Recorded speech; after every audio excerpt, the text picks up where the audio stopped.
அனைவருக்கும் வணக்கம். பாரம்பரிய திருவள்ளுவர் குல வம்சம் பிரசன்ன ஜோதிடர் சுப மாரிமுத்து, திருப்பூர்.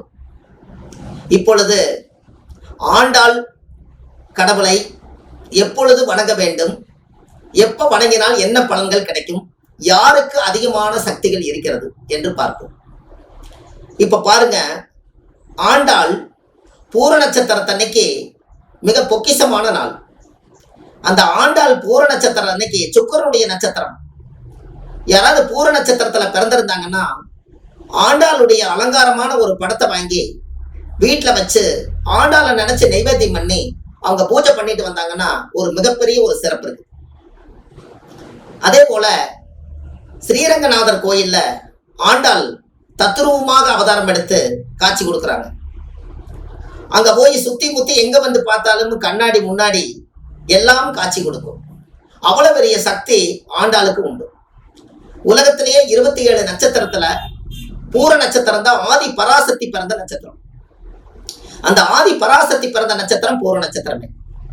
அந்த நட்சத்திரத்தன்னைக்கு ஆண்டாள் அம்மையாருக்கு போய் ஆண்டாள் மாலை வாங்கி போட்டு தேங்காய் பழம், பத்தி சூடம், வெத்தலை பாக்கு, எலுமிச்சம்பழம், பூ, பழம், கனி எல்லாம் வச்சு உங்க ஜாதகத்தை கொண்டு போய் அந்த பாதத்துல வச்சு நீங்க பிரார்த்தனை பண்ணி அர்ச்சனை பண்ணி சாமி பார்த்து கொஞ்ச நேரம் உட்கார்ந்து பிரார்த்தனை பண்ணிட்டு வந்தீங்கன்னா பூர நட்சத்திரம் ஃபர்ஸ்ட் கிளாஸா வேலை செய்யும்.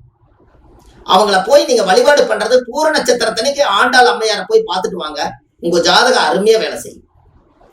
அதே மாதிரி ஆண்டாள் அம்மையாரை பார்த்துட்டு வந்துட்டு வெளியில வந்து கல்கண்டு தானமா கொடுங்க. சுக்கிரனுடைய ஆதிக்கமே உங்க ஜாதகத்துக்கு ஏதாவது நீச நிலையில் இருந்தாலோ இல்ல ஏதாவது பகைப்பட்டு இருந்தாலோ, சுக்கிரன் பாவிகளோடு போய் சேர்ந்து சுக்கிரன் வேலை செய்யாம இருந்தாலோ கல்கண்டு வாங்கி தானம் கொடுத்துட்டு வாங்க, உங்களுக்கு அருமையா வேலை செய்யும். ஒரு வெள்ளை வஸ்திர துணி வாங்கி தானம் கொடுங்க, உங்களுக்கு ஃபர்ஸ்ட் கிளாஸா வேலை செய்யும். இந்த ஆண்டாள் பூரம் என்பது பூர நட்சத்திரத்தில் பிறந்தவங்க ஒரு நாளாவது ஸ்ரீரங்கநாதர் கோயில்ல போய் ஆண்டாள் கண்ணாடி ஒளியில் அவங்க மின்னக்கூடிய சக்தி அவங்களுக்கு இருப்பதனால திருமண இடமெல்லாம் காட்சி கொடுக்கும். அதனால நீங்க அதை போய் கும்பிட்டு வந்து பாருங்க, ஜாதகம் ஃபர்ஸ்ட் கிளாஸா வேலை செய்யும்.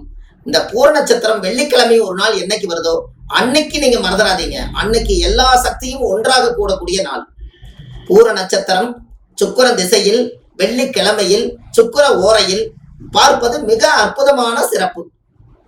இது எல்லாம் நீங்க செய்துட்டு வாங்க, உங்களுக்கு ஸ்ரீரங்கநாதர் கோயில்ல திருச்சியில அந்த அம்பாளுக்கு நீங்க அலங்காரத்தோட நீங்க பார்த்துட்டு வாங்க, உங்க வாழ்க்கை ரொம்ப அலங்காரமா இருக்கும் என்று சொல்லி அடுத்த பதிவில் சந்திக்கிறேன். சுப மாரிமுத்து. நன்றி, வணக்கம்.